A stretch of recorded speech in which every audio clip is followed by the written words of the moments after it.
Bapak Ibu yang diberkati Tuhan, selamat pagi. Ya, di pagi hari ini kita akan mendengarkan isi firman Tuhan. Namun sebelum itu mari kita satu dalam doa, kita berdoa. Bapa di surga, kami bersyukur untuk kasih setia Tuhan yang Engkau nyatakan dalam kehidupan kami. Engkau telah menjaga kami dari malam hingga pada pagi hari ini. Kami bangun dengan keadaan yang sehat, itu semua karena kasih karunia Tuhan. Bapa di surga, di saat ini kami akan mendengarkan isi firman-Mu. Kiranya Engkau memberkati agar firman yang akan kami baca serta renungkan bersama nanti dapat kami lakukan itu dalam kehidupan kami dari hari lepas hari. Berfirmanlah kepada kami Tuhan, kami siap mendengarkan firman-Mu.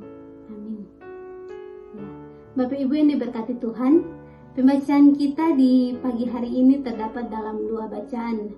Bacaan yang pertama dalam Mazmur 100 ayat yang ketiga, dan bacaan yang kedua terdapat dalam Kisah Para Rasul 11 ayat yang ke-18.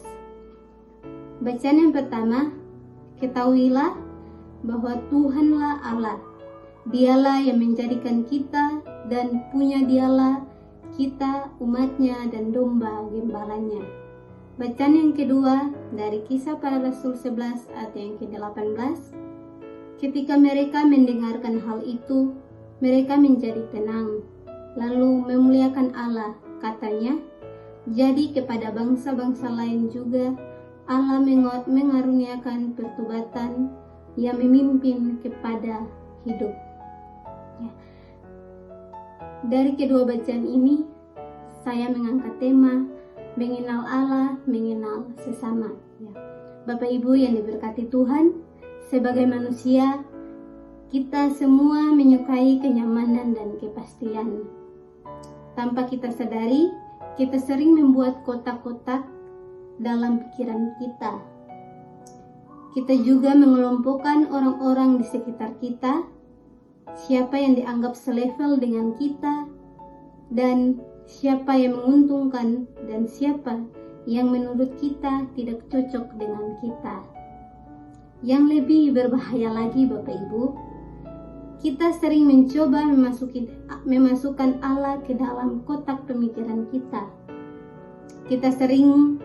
Kita seolah-olah menentukan bagaimana Allah harus memberkati kita, bagaimana Dia harus menjawab doa kita, bahkan siapa saja yang layak menerima kasih dan karunia-Nya.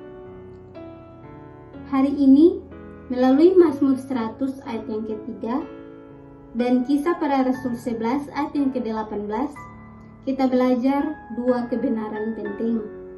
Yang pertama, mengenal Allah dengan kebenaran dan memandang sesama seperti Allah memandang mereka.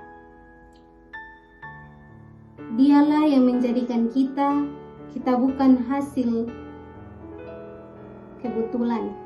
Kita dapat diciptakan oleh Allah dan ditunjukkan yang mulia. Kedua, punya Dialah kita, umatnya dan domba gembalanya. Kita adalah milik Allah. Seperti domba yang bergantung pada gembalanya, demikian pula kita hidup bergantung sepenuhnya kepada Tuhan. Dia memimpin, memelihara, melindungi, menciptakan setiap dan mencukupi kebutuhan kita. Karena itu, sebelum menghadapi dunia, marilah kita terlebih dahulu menyerahkan kehidupan kita kepada Sang Gembala Agung. Jangan terus mengembalakan diri dengan ketakutan dan kecemasan. Ingatlah, kita adalah milik-Nya. Kebenaran ini membawa kita kepada Kisah Para Rasul 11 ayat yang ke-18. Jemaat mula-mula mengira bahwa keselamatan hanya dipertaruhkan bagi orang Yahudi. Mereka sulit menerima bahwa Allah juga mengasihi bangsa-bangsa lain. Ketika Petrus memberitahukan bagaimana Roh Kudus dicurahkan kepada Kornelius dan keluarganya, hati jemaat berubah. Mereka menjadi tenang dan memuliakan Allah. Mereka akhirnya mengakui bahwa Allah juga mengaruniakan pertobatan yang membawa kepada hidup bagi semua bangsa. Peristiwa ini mengajarkan bahwa kasih karunia Allah tidak dapat dibatasi oleh prasangka manusia. Allah mengasihi setiap orang tanpa memandang suku, bangsa, status sosial, maupun latar belakang. Seringkali kita masih seperti jemaat Yerusalem. Sebelum mereka memahami kehendak Allah, kita mudah menghakimi, sulit mengampuni, dan enggan mengasihi mereka yang berbeda dengan kita. Padahal, jika Allah menerima kita yang berdosa, siapkah kita sehingga menolak dan mengasihi sesama? Yang pertama, hiduplah dengan rasa aman sebagai domba.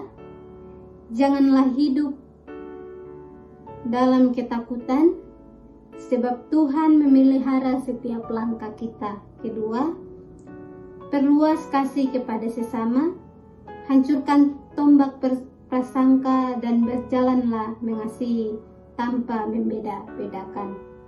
Ketiga, memuliakan Allah dalam setiap kejatuhan hidup.